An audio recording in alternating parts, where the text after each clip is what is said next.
Come aumentare la concentrazione e la produttività. Benvenuto su Crescita Personale Finanziaria. Perché abbiamo la tendenza a procrastinare e a perdere la concentrazione sui nostri obiettivi?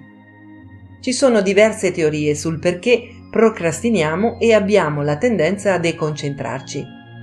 Alcuni sostengono che sia a causa della nostra incapacità di gestire le emozioni che più ci mettono ansia. Altri sostengono che sia la scarsa competenza in materia di gestione del tempo e della tecnologia.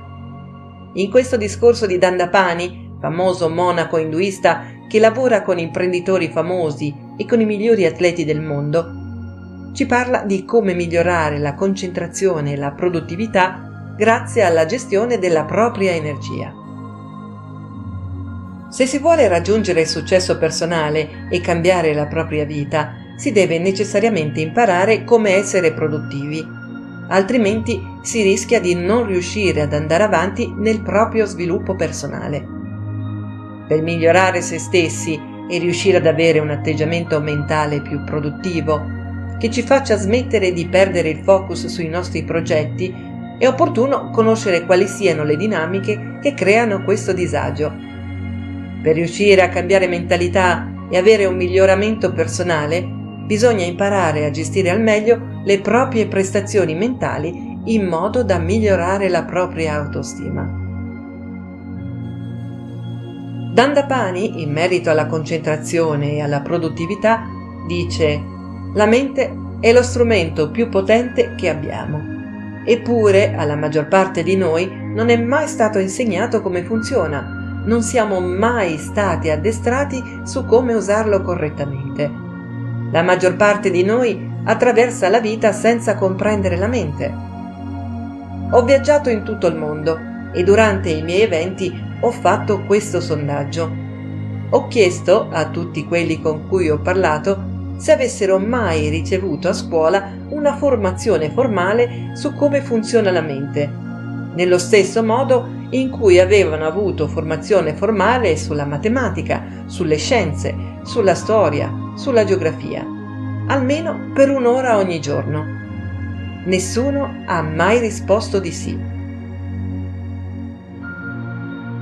In sintesi, abbiamo lo strumento più importante del mondo che sta comodamente seduto sulla nostra testa, ma non abbiamo nessun manuale di istruzioni per sapere come usarlo. La prima cosa che ho imparato durante la mia permanenza al monastero alle Hawaii è stata il funzionamento della mente. Una volta che comprendi come funziona, sei in grado di gestirla e concentrarti su di essa. Non puoi concentrarti e gestire qualcosa che non conosci. La cosa fondamentale che bisogna capire è la relazione fra la consapevolezza e la mente. Una volta che si comprende appieno questa relazione, si comincia alla grande. E non è assolutamente difficile da capire. Sono le persone che la rendono estremamente complessa. La consapevolezza è energia concentrata. Una volta che diventi consapevole di te stesso, solo allora puoi realizzare che ti trovi in una particolare area della mente. Se non ne sei consapevole, non lo sai. La maggior parte delle persone che ci circondano sono in uno stato di rabbia oppure in uno stato di felicità, altre in uno stato di confusione, ma sono assolutamente inconsapevoli di quello che stanno sperimentando. Si può uscire da uno di questi stati della mente solo andando in un'altra area della mente, ma puoi riuscirci solamente quando ne sei consapevole. È come quando cammini per strada e ti ritrovi sul marciapiede a guardare il cellulare, cercando di capire dove andare, e non ti accorgi di aver appena pestato la cacca di un cane. Una volta che ti rendi conto di stare sulla cacca di un cane, puoi uscire dalla cacca del cane, ma se non ne sei consapevole, non puoi. La consapevolezza e la mente funzionano allo stesso modo. La consapevolezza significa essere consapevoli di se stessi e una volta che si è consapevoli di se stessi, allora ci si può consapevolmente spostare da qualche altra parte. La consapevolezza è energia e l'energia è una risorsa infinita che deve essere saggiamente gestita, saggiamente collocata e saggiamente investita. Secondo la legge della termodinamica non puoi creare o distruggere energia, ma puoi trasferirla da una parte all'altra o trasformarla da una cosa all'altra. Non è possibile creare più energia di quella che disponi. Possiedi solo questo quantitativo qui. Quindi, per poter capire come concentrarti ed essere più produttivo, quello che devi fare è essenzialmente definire le tue priorità nella vita. Essere consapevole di dove vuoi concentrare maggiormente la tua energia. La domanda successiva che devi porti è: come strutturare la tua vita in modo da poterti concentrare sulle tue priorità, poter condurre una vita soddisfacente ed essere una persona di successo? Basta fare il primo passo definendo appunto cosa è importante per te sopra ad ogni cosa. Molte persone dicono di non aver tempo e che sono troppo impegnate, ma in realtà non è vero, perché sono loro stesse che scelgono dove concentrare la loro energia. Nessuno gli punta una pistola in testa per dir loro cosa devono o non devono fare. È una questione di allenamento. Basta fare il primo passo definendo il proprio obiettivo.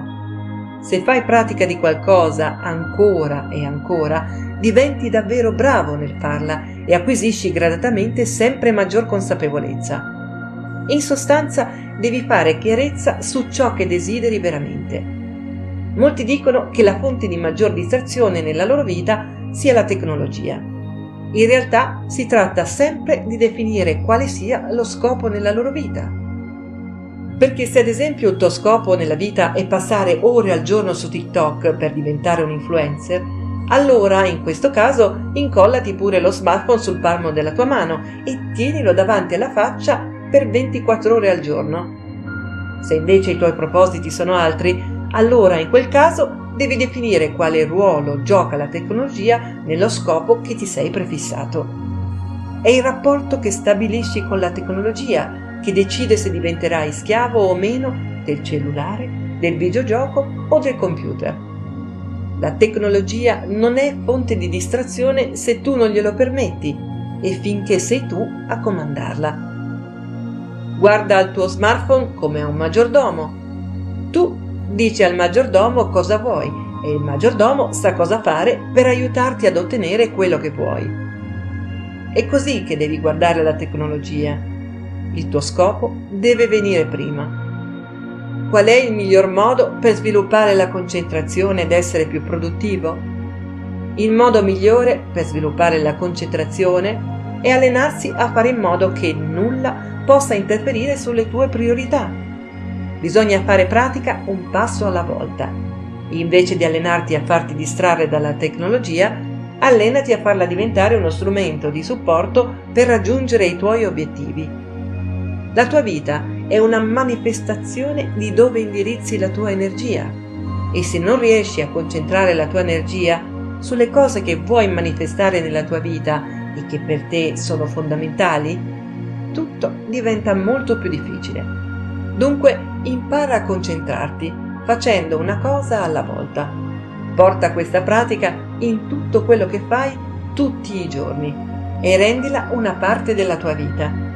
Praticando riuscirai a riportare indietro la consapevolezza che hai smarrito. Se ti piacciono i nostri video, non dimenticarti di iscriverti al canale e di cliccare sulla campanella per rimanere sempre aggiornato. Buona vita da Crescita Personale e Finanziaria.